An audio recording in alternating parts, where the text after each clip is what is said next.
Welcome to mega nine TV burning topic.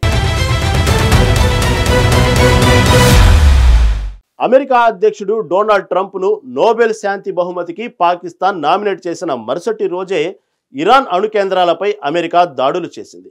ఈ సంఘటనతో Trump Nobel శాంతి బహుమతికి అర్హుడా అనే ప్రశ్నలు తెరపైకి వచ్చాయి.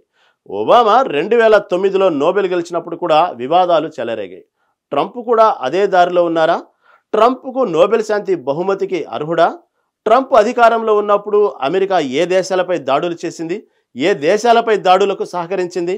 నోబెల్ శాంతి బహుమతి ఇవ్వడానికి అసలు అర్హతలేమిటి? What's the story?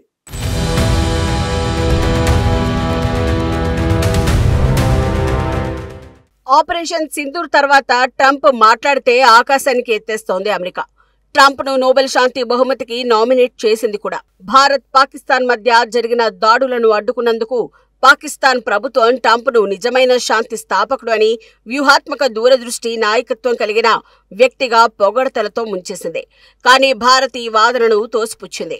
ఈ ఆపరేషన్ సింధూర్ తర్వాత జరిగిన చర్చలు నేరుగా భారత్ పాక్ సైనిక అధికారుల మధ్య జరిగాయి. అమెరికా మధ్యవర్తిత్వం చేయలేదని భారత్ స్పష్టం చేసింది. అయితే పాకిస్తాన్ ట్రంప్ను నోబెల్కు నామినేట్ చేసిన మరుసటి రోజే అమెరికా ఇరాన్లోని ఫోర్డో, నటాన్జా, ఇస్ఫహాన్ అణు కేంద్రాలపై B-2 స్టెల్త్ బాంబర్లు, టామ్ హాక్ మిసైళ్లతో దాడులు చేసింది.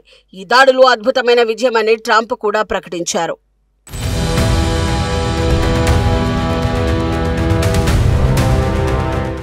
ట్రంప్ నోబెల్ శాంతి బహుమతి కోసం ప్రయత్నిస్తున్నారా?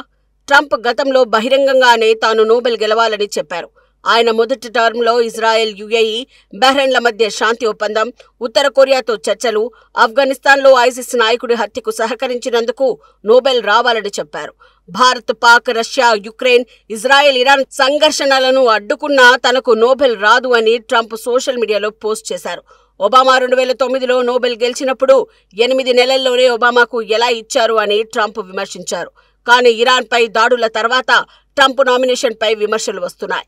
గాజాలో జెనోసైడ్కు, ఇరాన్పై దాడులకు సపోర్ట్ చేసే ట్రంప్ నోబెల్కు అర్హుడు కాదని కొంతమంది విమర్శిస్తున్నారు.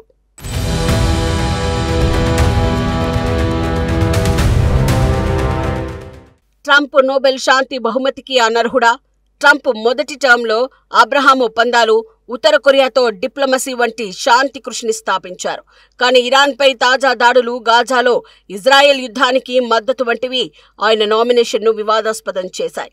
ట్రంప్ మొదటి టర్మ్లో అమెరికా సిరియాపై 2017-18లో రసాయన ఆయుధాల వాడకం ఆరోపణలతో వైమానిక దాడులు చేసింది.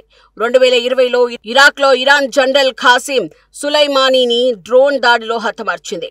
ఆఫ్ఘనిస్తాన్లో ఐసిస్ పై దాడులు, 2019లో ఐసిస్ నాయకుడు అబూ బకర్ అల్ బగ్దాది హత్యకు సహకరించింది. రెండో టర్మ్లో ఇప్పుడు ఇరాన్ అణు కేంద్రాలపై అమెరికా దాడులు చేసింది. గాజా, ఇరాన్పై దాడులకు ఇజ్రాయెల్కు ట్రంప్ ప్రభుత్వం మిసైల్ డిఫెన్స్ సిస్టమ్లు, ఇంటెలిజెన్స్ సపోర్ట్ ఇచ్చింది. ఈ దాడులు ఇరాన్ అణు ఆయుధాలు తయారు చేయకుండా అడ్డుకోవడానికని అమెరికా చెబుతోంది. ఓ పక్క దేశాలపై దాడులు చేస్తూ శాంతి కోసం తన ప్రయత్నమని ట్రంప్ చెప్పుకోవడం విడ్డూరంగా ఉందనే మాట వినిపిస్తోంది. పైగా భారత్, పాకిస్తాన్ మధ్య శాంతి తన వల్లే వచ్చిందని ట్రంప్ చెప్పుకోవడం వెనుక ఈ నోబెల్ శాంతి బహుమతి ఆశ ఉందనే మాట కూడా వినిపిస్తోంది. అందుకే భారత్ శాంతి చర్చల్లో అమెరికా పాత్ర లేదని చెప్పిన ట్రంప్ పదే పదే తనదే క్రెడిట్ అంతా అని చెప్పుకోవడం వెనుక ఈ ఆశే ఉందనే డౌట్ వ్యక్తమవుతోంది.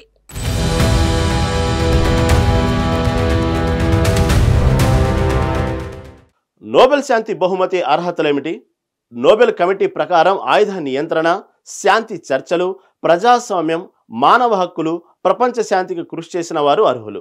జాతీయ ప్రభుత్వాలు, రాష్ట్రాధినేతలు, గత విజేతలు, కొన్ని అంతర్జాతీయ సంస్థల సభ్యులు నామినేట్ ఎవరినైనా నోబెల్ శాంతి బహుమతికి నామినేట్ చేయవచ్చు. ట్రంప్ను పాకిస్తాన్ నామినేట్ చేసిన ఇరాన్పై దాడులు, గాజాలో ఇజ్రాయెల్ యుద్ధానికి మద్దతు వంటివి ఆయన అర్హతను సందేహాస్పదం చేస్తున్నాయి. United Nations Secretary General Antonio Guterres ఈ దాడులు మిడిల్ ఈస్ట్లో శాంతిని దెబ్బతీశాయని హెచ్చరించాయి. పాకిస్తాన్ నామినేషన్ను కొందరు రాజకీయ ఎత్తుగడగా, కాశ్మీర్ విషయంలో అమెరికా మద్దతు కోసమని విమర్శిస్తున్నారు. ముఖ్యంగా ఈ నామినేషన్ అంశం తర్వాత పాకిస్తాన్ ఆర్మీ చీఫ్ మునీర్ను ట్రంప్ వైట్ హౌస్లో విందుకు పిలిచారు. అయితే నోబెల్ శాంతి బహుమతి ప్రతిపాదన తీసుకురావడం వల్లే పాకిస్తాన్ను ట్రంప్ చేరదీస్తున్నారని భారత్తో కొందరు విమర్శిస్తున్నారు. ఒక్క పక్క దాడులు చేస్తూ మరో పక్క దాడులు చేస్తూ యుద్ధాలు కారణమవుతున్న ట్రంప్కు నోబెల్ శాంతి బహుమతి ఇస్తే ఆ అవార్డుకే అవమానం అనే మాట వినిపిస్తుంది.